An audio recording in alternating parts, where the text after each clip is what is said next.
So we'll be back. Just apologies, just had a few technicalities in the broadcast, but of course we are back. It's World No Tobacco Day, and of course with my guests this morning, that is Amoding Rebecca, Secretary, Tobacco Harm Reduction Uganda, and Joe Sawa, Team Leader, Still Tobacco Harm Reduction Uganda.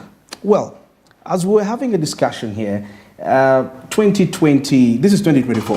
Yep. Yeah, I want us to approach it back from, because I believe every year has its own, there is a theme, you know. So what is the message for the World No Tobacco Day for 2024? Or if we have to say something in line with that. Okay, thank you so much, Andrew. For us as an agency, ours is our message for the year is commit to quit. Yes. Okay. Why? On this particular World No Tobacco Day 2024, we've come together to raise awareness about the devastating impacts of tobacco use, and to champion effective strategies for reducing tobacco-related harm. So our theme is commit to quit. Commit to quit. Yes. For this year 2024. Yes. This highlights the urgent need for innovative solutions. Yes. To help smokers transition to safer alternatives. Okay. Our current, I know we've not got into this, but all this delves down to the effects of the current legislation that Uganda has, which is the Tobacco Control Law of 2016, and it has laid a strong foundation in our fight against tobacco. Okay. Yes. Very, very, very amazing. And now, of course, how do you think the government can ensure low-risk nicotine alternatives, which are both accessible and affordable to the majority of smokers, especially in the rural areas? Brenna, I think you can, Rebecca can take on that. How do you think government can ensure low-risk nicotine alternatives that are both accessible and affordable to the majority of the people, most especially the rural people in the rural setting? They do use a lot of tobacco. True. The government for that case, how can it ensure that? Because to me, I feel like, could we say, because the affordability, like you mentioned, of safe alternatives, you know, that their affordability kind of inspires people to go for the affordable ones, which are dangerous in that regard. So the government, it has to waive off or reduce on the taxes. The taxes of the low risk nicotine alternatives. So if that is done, the affordability can be there, because now the ones that are maybe the ones that are purchase them in at a low rate and in big bulk now. So it is easily spread up to the rural areas, and even it makes it affordable for the community to also buy them. Because in the rural areas, if something is expensive, they'll run away from it. They will go straight to the cigarette that is easily got. But now, if this, for example, a pouch, if it is affordable to me, I know a cigarette, if I buy it maybe at how much is a cigarette at 1,000? You can get a cigarette. It depends on the brand. Depending on the brand. And as low as 100 shillings. As 100 shillings. Yes. So if I can get the pouch the same as the amount of the cigarette, the number of the cigarettes, then when the community is educated about the positivity, the good effects of this, they can switch to that and buy it easily. Yeah. Okay. Very amazing. Maybe, Joel, if you take a look at Uganda's current standings, most especially when it comes to tobacco intake and impact in terms of deaths, where do we stand? Well, it has, as of 2018, it was recorded to have reached a death toll of 10,000 people per annum. 10,000 people per annum. Yes, these are deaths that are accrued, or rather, these are deaths as a result of either direct use or indirect use of cigarette smoke. Now that's a big number. Yes. That is both passive, whether you're affected by the cigarette smoke passively or whether you are using it directly. So the morbidities and the comorbidities associated to cigarette smoking led to a number of 10,000 deaths per annum. Okay. 10,000 now, deaths. as of now, it is actually saying that it has hit the mark of 13,000. However, we don't want to forget that, like I said, we don't forget that this day particularly puts into perspective the efforts of governments around the world in curbing this vice. Uganda has done quite a lot, we will not deny that. Okay, the effects of the 2016 law, though still waning, still not so vivid, but one of the most clear outcome of the law, that was of the ban by the 2016 law, is that the number of smokers that would otherwise be adding to the already existing number has gone down. That I applaud the government. I think that was for 2016. That is the 2016 law. The law itself. The law itself that is in play currently. So the outcome was realized after when? It has been realized progressively. It has been in progression. Okay. That the number of smokers has reduced. The number of new smokers. Let's put that. Let's highlight that the number of new smokers has reduced. Okay. However, that does not mean that the number of the old smokers have stopped smoking. Okay. There are no efforts in place to try and assist the people who are already struggling with the vice lifelong up to this point. We've done various surveys around the country. We've had an involvement in Lira, which we've mentioned before. In the northern area, we did a survey in Lira. We had a community engagement. And what we found was rather astounding. We found that people started smoking as early as the ages of 5-6 years. 5-6 years. Yes. Okay. Why? Because the community, because of exposure from number one, from relatives, friends, and things like that. Okay. And in some areas, you find that a parent who was smoking, a parent who had already, back then smoking was not seen like an evil. It would not kill you. Exactly. I mean, it looked like it was okay. People were getting the nicotine and they were feeling like they were getting addicted, but they didn't know that there would be death associated with this combustion of this cigarette that is smoking every day. Yes. So if a child sees his father smoking, he's like, oh, okay. And the father is sending you, oh, go pick me a stick, go light for me my cigarette. So it looked like an errand actually. Like how you can go like, hey, go and bring me that matchbox. Exactly. Go and light the cigary. So your father goes like, go, Junior, go and light for me that cigarette. Yes. And bring it to me. So the boy goes lights it and then actually he has to smoke it so that it's lit properly and brings it to the dad. Same thing as the people who shisha attendants in various bars. I feel sorry for those people. That's one of the harshest jobs you can do in your quest for looking for money. Why? Because it absolutely will kill you. You will use it. Yes, you end up being a user by virtue of the fact that you needed some money to keep you going. Unfortunately, this is the situation that is ongoing. Those people have a rule that don't get addicted to the product. How do you not get addicted to something that has to go into your system over time?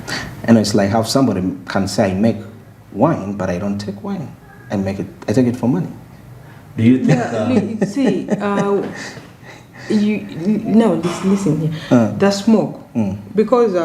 maybe when you're passively smoking. The passive smokers, yes. Okay. Because every time someone blows out the smoke, it also comes to you, the one who is... Okay, you're not taking in the shisha yourself, but the smoke, all the places all gets contaminated with the smoke. Okay. At the end of the day, you also get addicted. Hey. Joel, if we are to take a look here, there is the aspect of livelihood, because Uganda grows tobacco. It's exported to nearby countries, and of course seeing a few people that have earned a livelihood through tobacco. So how are we creating a balance with no tobacco and livelihood? Or should we say that people that are dealing in tobacco should find another alternative income source? Wow. Essentially, in our quest to get to the point where we are able to have a healthy populace, okay, by eradicating, or rather eliminating causes of untimely death, 10,000 people can add such value to this economy. Yes. That is tax. That is tax that is not going to be paid. Okay. But without looking at it from a point of tax, because that might seem a bit unfair. Let's think about the health burden that poses on the government. You know, every time people are sick and dying, or rather every time people are sick for durations of extended period and things like that, it causes such a heavy debt, such a heavy financial burden. Yes, very true. Why? Because there has to be various research, various medication that has to be provided, doctors, specialists, equipment. Yes. Okay. Special facilities. All right. Now this is billions and billions of shillings. Yeah. That is wasted. In fact, in dollars. Okay. That is lost in the effort that the government has to put to make sure to deal with an already sick demographic, or rather population size. Because you see, once 10,000 people are dying, it means the people who are sick must be slightly more than that. So we're talking about cancers, we're talking about heart disease, we're talking about lung complications.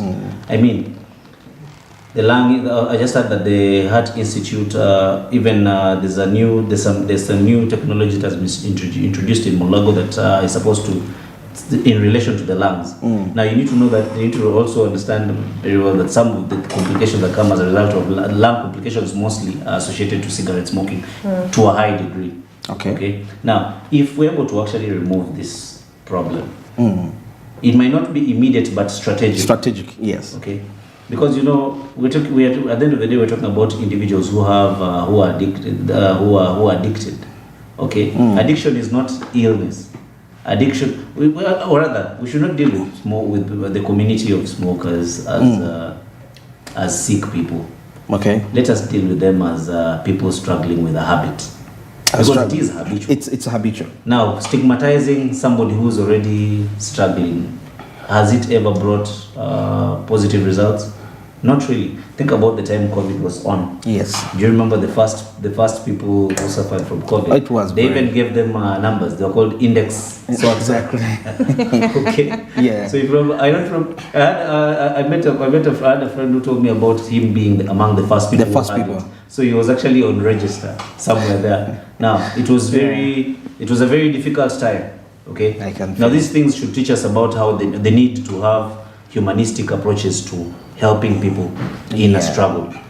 The HIV struggle, the journey to ending, the journey to bringing HIV to a point of such control as it is right now, that the government has put in so much effort to make sure that Uganda was showing numbers that were very horrific years back. But right now, Uganda is among the success stories that the WHO is looking up to. Yeah. Exactly. Now, we just need to deploy such tactics to bring things like cigarette smoking and its related effects to an absolute halt or total control, because it is possible. The policy, the government, the Tobacco Control Law of 2016 bans cigarette smoking in single stick. Okay. Single stick. Yeah. But then again, it has put in place things like advertising bans and also packaging. You have to have particular packaging on the cigarette packs and things like that. But even so, it was supposed to bring us to an ultimate end. But we're still seeing single stick cigarettes being sold. Now, like I said, the people who use cigarettes are still there. Okay, the initial people who are smoking for such a long time are still there. Those ones have not yet stopped. So there's no mechanism that has been put while the government put the law into place to help the people, but it still caused a problem, because you see, there's people who have been struggling with this vice and you're not addressing them. You're not dealing with them. You see, it's difficult to have. Think about this. You can't have something for us, but without us. Okay. By us, what do I mean? The community of smokers. So when you have such policy and regulations and policies and laws in place, have interaction with the people who are actually struggling in the first place. Okay. So that you pass a law that is actually friendly to them. You see, so you hear their views. Hear their views, consult with them. I can't just take you off something. If somebody is struggling with drug abuse, the answer is not to tell them you either stop using drugs or die. The person already does not have the ability themselves to stop. You're not helping them. The first thing that you do is deal with aspects of safety in relation to their use as you now focus. For example, There's a Uganda Harm Reduction Network, which is led by a gentleman called Mr. Tribe. Okay, he's that organization. What it does is that it helps people who are struggling with drug use. Okay, and what they do is that they facilitate availability of safe syringes. Safe syringes for people who are struggling with drug use. Why? Because these people, in their quest to meet their addiction, they share syringes. Now, if there's HIV, if any one of them has HIV, it will be spread. Okay. Now, if you provide safe syringes, the first thing you're doing is that you're eliminating the aspect of what? HIV spread amongst these people. So now you're not going to deal with HIV anymore. You're going to deal with the drug issue. Drug issue. Yes. Okay. So now you're talking to somebody who is safe, not having any other problem like HIV. Now you're dealing with the habit itself. So now you introduce the person to other support services, like drug addiction experts who are going to take them through counseling, therapy, and the like. The other thing you do is that you introduce them to small doses of the drug progressively to the point that they stop. Because it is true, methadone treatments are actually accepted the world over. Okay? Because it is true. That is the only way to help this person. All right? It's even an alcoholic does not just suddenly stop using alcohol. Okay? Very few people have those miraculous experience and why you wake up today and oh my god, alcohol is bad, I am not doing this anymore, I'm not smoking anymore. Somebody has to have had a divine a divine encounter with God himself. Yes. Okay. Now I'm not saying that I'm not trying to say that to ridicule those divine encounters. They are amazing. They make some people actually do. Some people overcome this by that. But also these other concepts, these other processes, these other ways of overcoming, they are more humanistic and they are more realistic because they are real to people. The people struggling with these problems are real people. So it's necessary that we make approaches towards helping these people with such a touch from a human-centered point of view. Very humane strategies. Okay. Yeah. Okay. Now, of course, still in line with that, if we are to take a look at the safe alternatives, I want to understand, ever since they have been introduced in Uganda for some good time, how has been the intake of these alternatives? Do we see any progress? Because my fear is somebody takes it because it gives him satisfaction. And he knows that, if I can take the safe alternative Monday to Wednesday, then on Thursday I do the actual one, then it's more like he's reducing the number of cigarettes he's smoking a week. And it's because the alternative is making him feel like he's smoking the feeling it brings to him. So how do we examine that? And first of all, tell us how has been the intake, and don't we see the underlying dangers that come along once people now start to switch? Okay, good question actually. Let me say this. When we talk about alternatives, or rather low-risk alternatives, we talk about several. The spectrum is wide; it's a bit wide. They are those that they are the low-risk alternatives that the government has endorsed. Low-risk alternatives. These are the WHO-approved pharmaceutical nicotine products. Okay. For example, the nicotine gum, nicotine lozenges, nicotine patches, as well as nicotine inhalers. You'll get this at leading pharmacies and pharmaceuticals around the country. Let me ask, what happens when you inhale that nicotine? It makes you feel like you don't want to take... It reduces the point is, it reduces in Uganda. It's that urge. Yes, the urge. Oh. It reduces that desire to smoke. Because you see, what drives you to smoke in the first place is the need for nicotine. Yes. But what kills you is the smoke because of combustion from a cigarette. Yes. Okay. Nicotine is readily available on a normal day. In our day-to-day living, nicotine is prevalent. It's available in things drinks, like eggplants. Okay. Tea.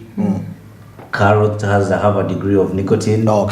Several other things. So nicotine is not the problem. Nicotine is not the devil. But the combustion. The combustion is the problem. Okay. The effects, the chemical reaction that happens when somebody lights the cigarette, when that shisha pot is lit with the charcoal. Yeah. Okay.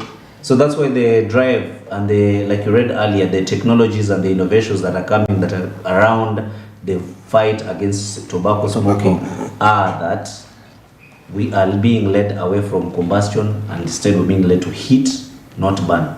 heated elements, not burning elements. Okay. If in fact there are also those that have no combustion at all or heat at all. For example, the nicotine pouches. You see, when you talk about low risk, that's why I started by being very categorical on what we're talking about when talking about safer alternatives or rather low risk nicotine alternatives. There's the pharmaceutically approved nicotine alternatives, which I've just listed, and there's also some nicotine alternatives, low risk nicotine alternatives that the government has banned. That as a result of the law, they have been rendered unavailable. They're banned. For example, the electronic cigarettes. They have been banned. Yes, they're banned, but have you not seen them around Uganda? There's people who have them. I don't even know. I don't know how it looks like. Very interesting. It's good you say that. They are there. They are accessible in the black market. Now, unfortunately, you see, when policy is not favoring for some products, or rather when research is not enough, or rather when there's limited knowledge of the same, just like you've said, you do not actually know what an electronic cigarette is. They are popularly known as vapes. Vaping. Okay. Vaping is becoming slowly popular amongst the youth. Now, the problem with that is that it makes it makes my work very hard as an advocate for tobacco harm reduction, and safer low risk nicotine alternatives. Why? Because when there's a ban on some of these products, you create a thriving black market. The black market, exactly. Illicit market. Now, the problem with the illicit market is this. Like I said, it makes my work hard. Why? It will be very hard for me to convince people on why electronic cigarettes are good. Why? Because already the existing illicit products are harmful. We do not know the degree of toxins that are in there. They're not regulated. Yes. Okay? Yes. We do not know what they contain. So, if you go back, after people have used them and they have been affected, and there's what they call EVALI, lung disease, as a result of using the wrong products with the wrong contents and the wrong compositions, it becomes hard for me to go and convince policymakers, lawmakers, decision makers that tell you know what, there is this alternatives that people can use. Why? Because already people have been affected by the wrongly introduced products on the market. So what are we calling for? More regulation. More regulation. Policy revision. Policy revision. Yes, because if we're able to revise our policies, then we're able to actually create a conducive environment for these products. Why? Electronic cigarettes are not evil. In the UK, you know, in the last meeting we had, we talked about the UK and Sweden. Exactly. As examples and as prime examples. I mean, we're in the third world. We tend to copy so many things that are health related. Yes. Okay. If you look at the WHO comes up with policies that with the WHO is the standard that offers policies and also internationally accepted clinical practices. Okay. So, as the third world, many times we tend to copy paste. We don't give ourselves room for enough research because sometimes we are limited. We have so many things to focus on, so research might not be one of them. Okay. But I wish and pray that there will come a time where we have more research-based, science-centered researchers that are able to bring us to the right answers to various problems that we already have, so that we can have Ugandan solutions to our own problems. Okay. Now the WHO, the UK is a global leader in terms of research and the policies it comes up with and things like that. I mean, in the UK, electronic cigarettes, the UK has taken tobacco, fighting cigarette smoking it's like, you know how they say, getting the bull by the horns. So it's been made look like smoking weed, literally, like it's evil, it's not accepted. They have not banned cigarette smoking, no, but they realized that their populace was struggling and cigarettes were killing people on a massive scale. It is a huge problem among the white community. I'm sure you know this already. Very true. Okay. And the United States, it's much more. It's a huge problem. It's so like they realized that all the interventions they were having of, hey, you know what, quit or die, you either smoking, then showing people the various horrific advertising on packaging. Has it ever deterred an addict from smoking? Never. No, they say it every day. It does not help. Yeah. Okay. So the right approaches that they came to, as a country, they decided that as opposed to simply telling people quit or die, let us come up with other options. Because now we have realized through our research that what the problem is not the nicotine in the cigarettes, because the nicotine is habit forming. I mean, some people are addicted to tea. Are they dying? No, they're not. No, they're not. People are addicted to coffee. Are they dying? No. Okay, why is nicotine the problem? Yet caffeine in itself is habit forming. It's addictive. There's somebody who takes Coca-Cola and they would not fail to take it. Coca-Cola has caffeine. Exactly. Some people who take Red Bull. There's people who take coffee in its state as a beverage.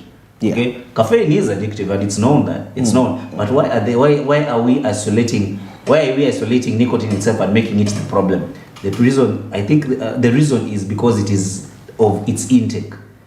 In the tobacco state, in the cigarette state, okay, because it is not appealing to the people in the surrounding, it affects everybody else around me and myself as well. However, if we're able to change that, the delivery system, and actually appreciate that, you know what, there are safer ways of taking in this product, then there needs to be more effort to make it easy for people already struggling to have access to options that are safer for them, so that these on two fronts. Yes. We will be able to help the person who is looking to quit. Because you see, for starters, you're helping the person by introducing them to an option that is safe as you deal with what? With the addiction. With the problem, with the habit. Okay? Number two, there's somebody who does not have a problem with their smoking habit. Yeah. Actually, he has no problem smoking. Like the people who smoke cigars, they like it. It is an aspect of class. It shows class. Okay? But if you're able to remove the harmful effect and introduce them to a form of nicotine intake that does not do what? That does not harm them, the person will continue with their practice without harming themselves nor the people around them. Okay. So two fronts. There's a person who wants to quit but does not have the ability and also does not have the means in terms of options. Yeah, okay. But number two, there's also the person who does not want to quit. In fact, they would rather introduce them to something that is safe. Because they don't want to die. They don't want to die. Okay, but they'd rather continue with their doing that. Yes. So this, you see, having all these considerations into place, then you know that actually, at the end of the day, you're dealing with human beings with choice. Exactly. I can choose to stop or not to stop. Now, it means that if I am choosing to stop, you're giving me an alternative that is going to help me on my journey towards cessation. But also, if I choose to continue, as a government and as a health body, you're putting into consideration my consumption traits or my consumption habits and making sure that what I am consuming is not toxic, is not going to kill me, is actually going to give me long life and still make me a productive member of society. I will pay my taxes, I will be of help to my family. Exactly. Okay, and all that. Yes. Amazing. Well. Now, I want to know something. You know, there is something so interesting here when it comes to examining. You see, like when you're dealing with the addiction, what are those triggers that, according to research, that trigger people to get into smoking? I believe those could also be something to look into. True. According to research. I'll start with that. What do you think are the drivers? What's the thing that drives 70% of the population globally to go into to smoke? Because you're born not smoking, but then why you smoke? You're born not smoking. Yeah. The groups for the youth, the groups that they get involved in, the groups that they really get involved in. For example, let's take a group of the ones on the street. Because the biggest population in the street really smoke. They believe when they smoke, they be warm. And it keeps them warm, and it also gives them the courage to be among the society. I mean, the group that they're in. Now, that one is there. Then we also, according to our activity that we had last year. Yes. Also, the family. The family. Yeah, for example, their parents, as my colleague talked about, you can tell you go and light for me a cigarette. I've grown seeing my father smoke, so I will see it as something that I'm supposed to. I've not been educated that, you know what, I may do this, but it is bad on your health. Yeah. Then it also comes to just being naive. I want to discover. Others want to discover, and at the end of the day, they end up being addicted. Yes. So that one really draws many people to smoking, and they fail to get off the addiction. not knowing, because I'll start a habit. I'll start something in a very innocent way. Yeah. And I'll at the end of the day get addicted to it, and I fail to get off it. Joel, what do you think? To add on what she has mentioned, what are those key triggers? Or maybe you can look at it from the psychological perspective. Let's think about okay. If we're thinking about it from a point of a psychological perspective, we will definitely not fail to mention what she has already mentioned, which I will just pass through real quick. It is true. Peer pressure is a major factor for the youth. Okay. Because unless if you're in your 40s and peer pressure is a problem, we wouldn't say we can't push it aside entirely, but it's very hard to find people who started smoking when they're in their 40s or 30s. These are things that you learn when you're in high school or when you're in university. Why? Because you want to look cool. So cool. I remember for me, my reason for trying to smoke was we were broke. And we had to go to club, and we had to look cool, like we have money, but we didn't have money. So you go buy Benson and Hedges, and you go with a full pack. It was cheaper than a few beers.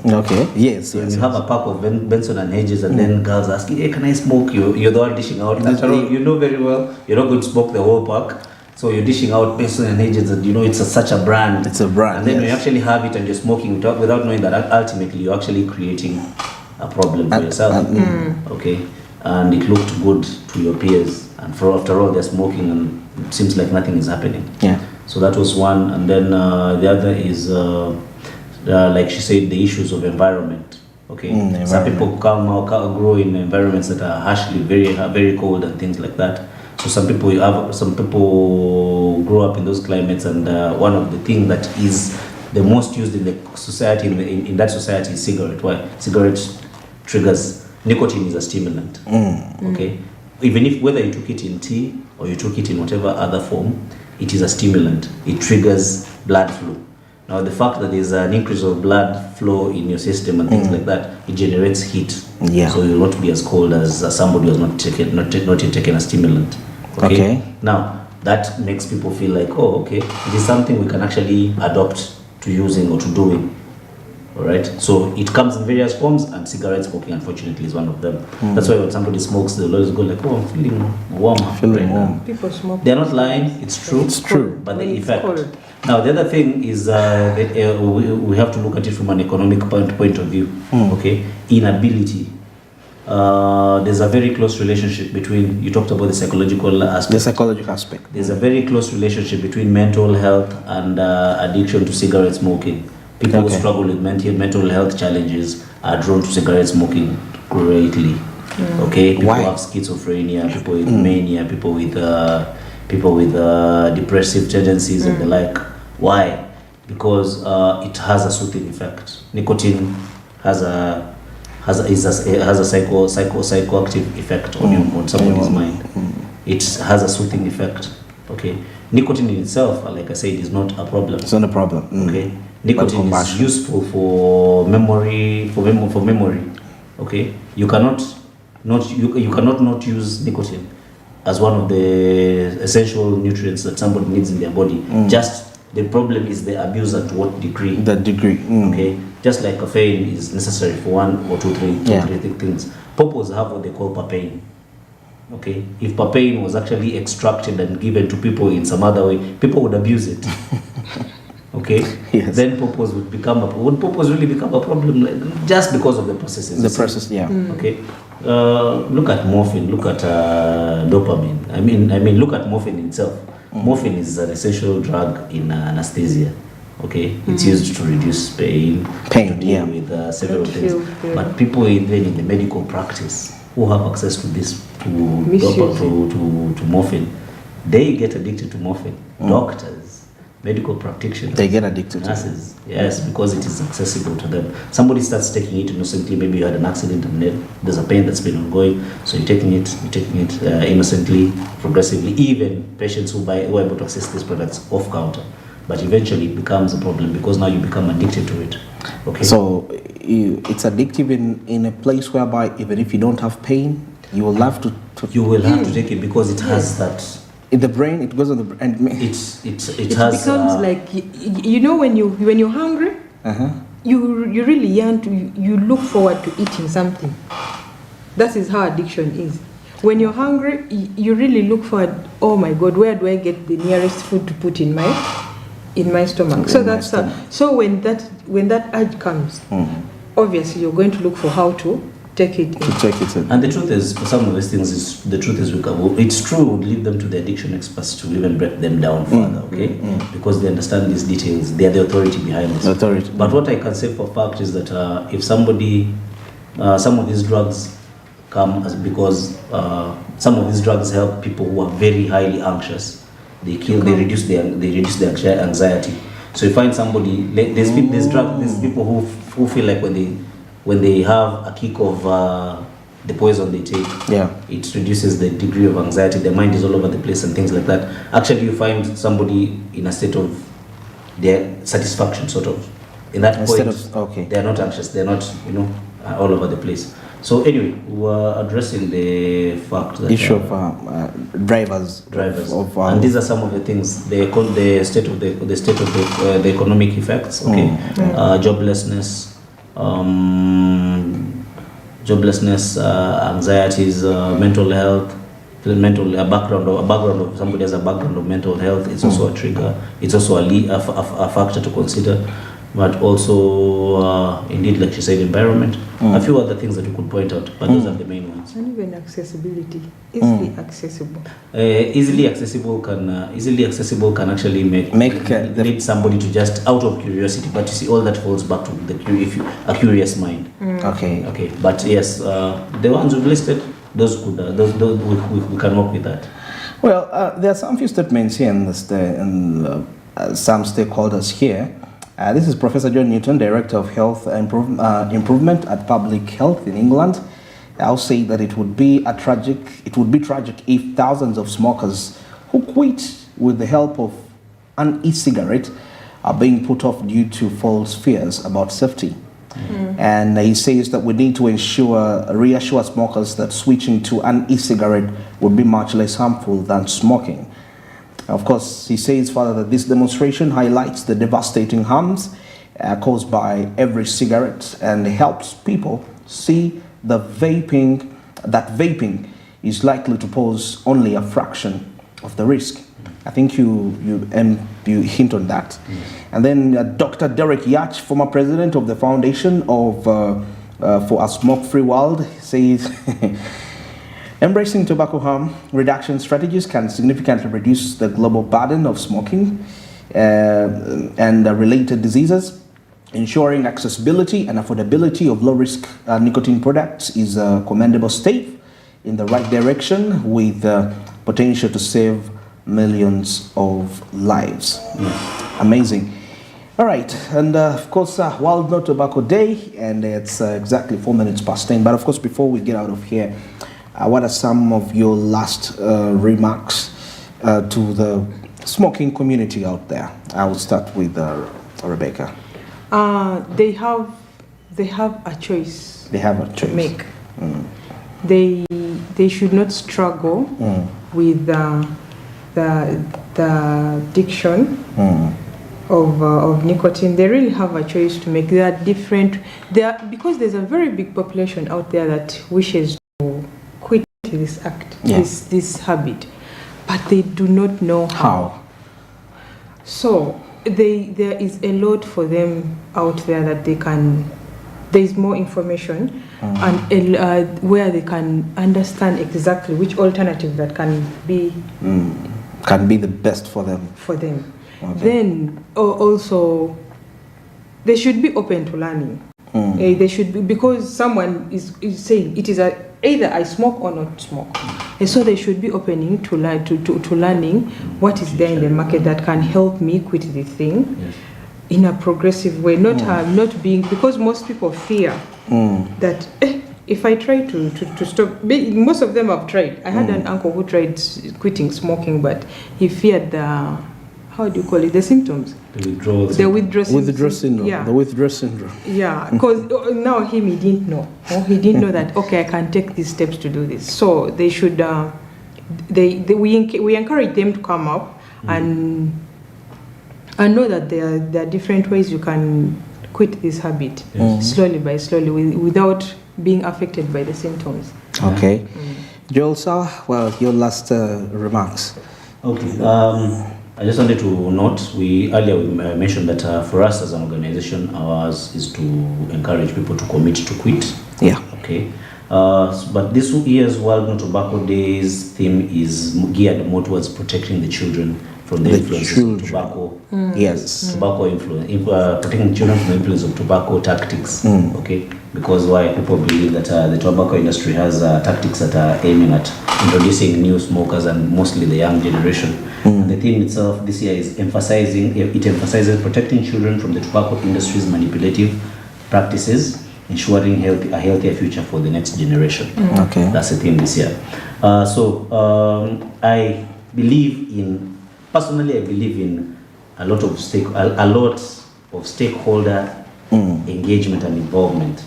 It is essential that government, bodies, healthcare providers, manufacturers, distributors, and the public itself, as well as, there's some very silent stakeholders that people would not necessarily consider, but this is the community that is affected, the smokers themselves.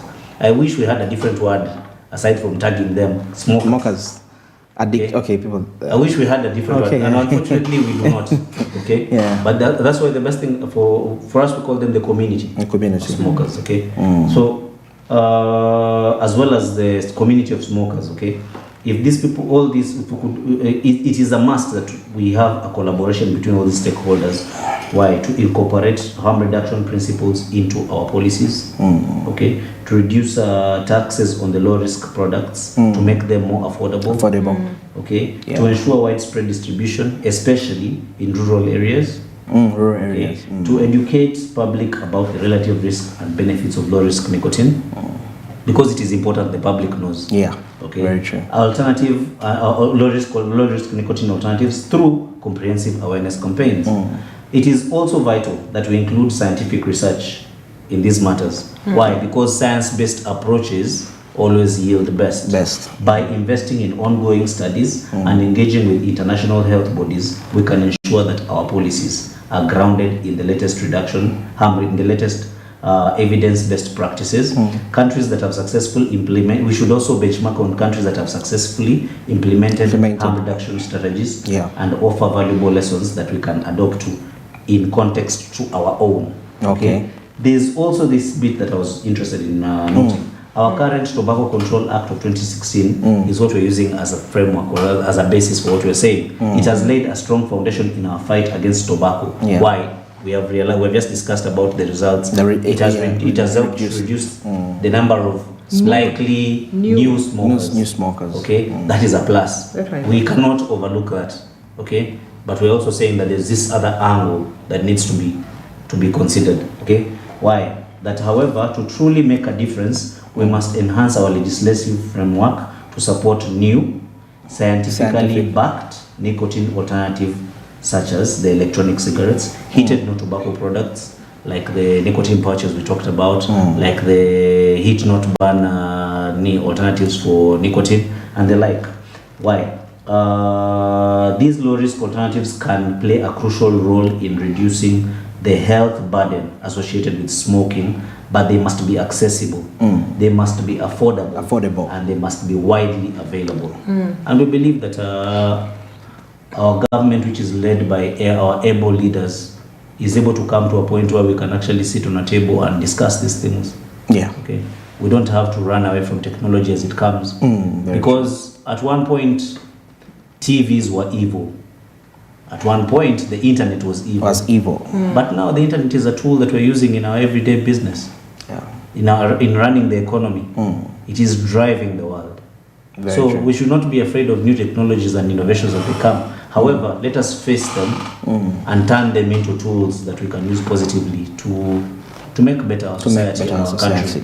Otherwise, we appreciate so much the efforts that have been made by government to see to it that the populace is safe, but we also call for collaboration and more consideration towards this these alternatives we're talking about. Like we've said, the other ones, some of these alternatives are already banned as a result of the law that was put in place, which we believe did not have adequate information. Yes. Okay. Now with the new emerging research and information, then there's need to have a discussion around these matters, so that we're able to see how best to help our country and our population, and also those who are already struggling. Okay. Thank you so much. Something small. I read some, and I was trying to do some research. I don't know how scientific this is, right? Which says that it's very easy for people, younger people who start smoking at a young age, stand a high chance of getting lung cancer because the lungs are still developing, compared to those that start later, like in the 40s. How true is that? Does every person in every age category stand a high chance of getting this cancer regardless at the age they started to smoke? Because of smoking,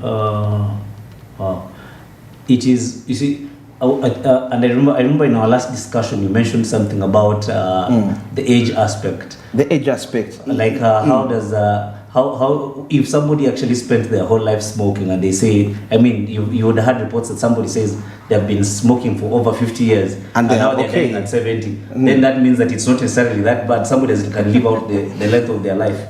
But the truth is, this is what they say. I'm not able to point a finger towards I'm not able to in such a satisfying way answer what you've just said with in terms of how the age at which somebody started. At what point it is more, somebody is more susceptible to cancer as a result of smoking or not. If is it when they are younger or when they are older? I can't ascertain that for a fact because I really don't have that information. Okay. But what I can say for sure is that the WHO has proven that cigarettes will kill 1 of every 2 people who is using it. Who is using it? And it is said for a fact that cigarettes reduce your lifespan by 10 years. Okay. And then for starters it will reduce your lifespan by 10. So let's say if your prime was 70, that means you die at about 60. Now, even a 60-year-old does not want to die at 60. Yeah. Just so you know. Now, there's also the people who will die prematurely at such early ages as a result of lung disease, cancer, diabetes, several other factors that will reduce the quality. You see, the fight against cigarette smoking is not only because of cancer. It's because of the quality of life that you will live, because of the effects that will come as a result of cigarette smoking. Diabetes is a very expensive condition to manage for an ordinary Ugandan. Dialysis is over 300,000 per session. Isn't that true? Yeah. 300,000, and you have to have about a couple of these sessions every week. This is very expensive. It's not sustainable. An ordinary Ugandan has a salary of what scale? And we're talking about 250, 300,000 a month. So you're talking about somebody's salary in one session, and the person has to go for about 2. And how do you earn that salary when you're sick? You're not working. Yeah. Yes, it is a very what I'm saying is it reduces the quality of the quality of your life is diminished. Why? Number one, you don't have the ability to actually take care of yourself. You have failing lungs. You have a failing heart. You have associated problems like high blood pressure. You have a chance of actually getting cancer, and the chance. What am I talking about? Chance. I'm talking about a very high chance of getting lung cancer, and other associated cancers like throat cancer, okay, and various other forms that other complications, which are very expensive. Okay, all these are lifestyle choices, and they're called lifestyle diseases for a reason. That means with the necessary kind of change. And with the necessary kind of change, you can start exhibiting positive results. For example, if you actually not yet started experiencing these challenges and you stopped smoking now, science has it that if your lung was already being affected by the smoke and the soot, the tar, as a result of smoking, when you stop smoking, the body starts to regenerate and heal the areas of your body that were already affected by cigarette smoking. If you looked at a lung that was affected by cigarettes into 3 months into not smoking anymore, you see the lung health gradually improving. Okay. So that is if you stop before the complication surfaces. Stop before the complications, yes. Though if the complications have surfaced, Remember, you can actually manage them by not smoking. You start before it is very serious. It is a way of managing. That's why they say if somebody has lung cancer and they're smoking, they're not making the situation any better. They're actually accelerating the problem. Okay. Yes. remember us in our countries, before you get to know that you have that problem, it will have stayed in you for long. For some time. For so long. So if you don't change, or if you don't, for example, our population really, population, what the challenge we have is the knowledge that we don't have. Our knowledge, it's not sufficient. Yeah, it's insufficient knowledge. So that one brings a big problem to our population, and also with our economy, the biggest population, we are on the low scale. We don't have this thing of go check your bodies every time, go and check for this. We have that self-medication. Money, incomes. I feel headache, take a Panadol. I feel this. So by the time you get that, it is on stage 4. Yet it was something that you could prevent. So I think with us tobacco harm reduction, we come in a way of prevention. Right? Prevention. Yes, it is a way of cultivating prevention. Yeah. No more new smokers coming on to. We are not actually prevention of the effect, reducing of the effect that would the harm that would happen to the person. On that note, I would also actually like to point out, because I believe this is really, really important. We are not advocating for people to start. We are not promoting electronic cigarettes. We are not promoting any product. We're simply saying the more the options for the smokers, the better. The better. Okay? Because if you are, we are not, what we are advocating for is not for new users for these products as well that are already there. We are talking for opportunities for the people already struggling with the vice to have options for them to actually have a sense of relief, for those who are on a cessation journey, and for those who are looking for safe consumption. Okay. We are not saying that children should smoke. No, we are saying these products should be available to people who are of consent, who are of age, people who are able to actually make a contractual ages. That's what we're talking about. People who are actually recognized by government as adults. Okay. So we're talking about adult smokers. We're talking about people struggling. This can be a remedy that the health fraternity can actually consider. So that, like I said, in the UK, in hospitals, they have these products ready. Electronic cigarettes are actually recommended by doctors in the UK. Okay, as a form of quit aid. Why? Because people already have been used to smoking in the first place. Exactly. So this is actually helping. They are registering success upon success. Sure. Okay. In Sweden, why do we use Sweden as an example? Because in Sweden, people use what they call snus. Snus actually is a traditional oral tobacco product that the Swedish people came up with. Okay. It's not a government endorsed anything. It's just traditional.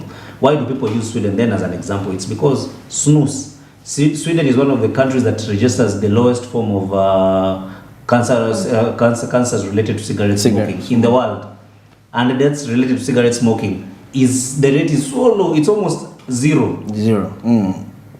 Okay, it is so low. It is the most successful country that has registered wins against cigarette smoking. Why? Because people in the country don't actually see smoking as a cool thing. Okay. They have another alternative that they use instead for them to get the nicotine kick that they need, and that is snus, and it has not affected. Nobody has registered any negative effect as a result of its use. So there are several. So this is what we're talking about. We want to encourage people who are already struggling to find, for them to come to a point where there's a solution for them. But at the same time, we're not looking to recruit new users or anything like that. Just a solution for adults who are struggling. Because they need this help. They don't have the mental fortitude or the ability within themselves. And because, like we said earlier, not too many will get such a miraculous point where I have woken up and I have quit. some of them need external factors. In as much as they need spiritual help, that's okay. The pastors, the preachers, those are doing a good job, but they also need health-based solutions, and physical solutions, external factors to lead you towards what? Towards the goal. The goal. Thank you very much. Thank you. It's been a pleasure. My guest this morning, I've been with Joel Sawa. He's the team leader, Tobacco Harm Reduction, Uganda. And of course, Amodine Rebecca, she's the secretary, still Tobacco Harm Reduction, Uganda. Well, thanks for being part of today's edition of Smart Means Business. Have yourselves a wonderful weekend. Till Monday, good morning. Thank you so much. Wow.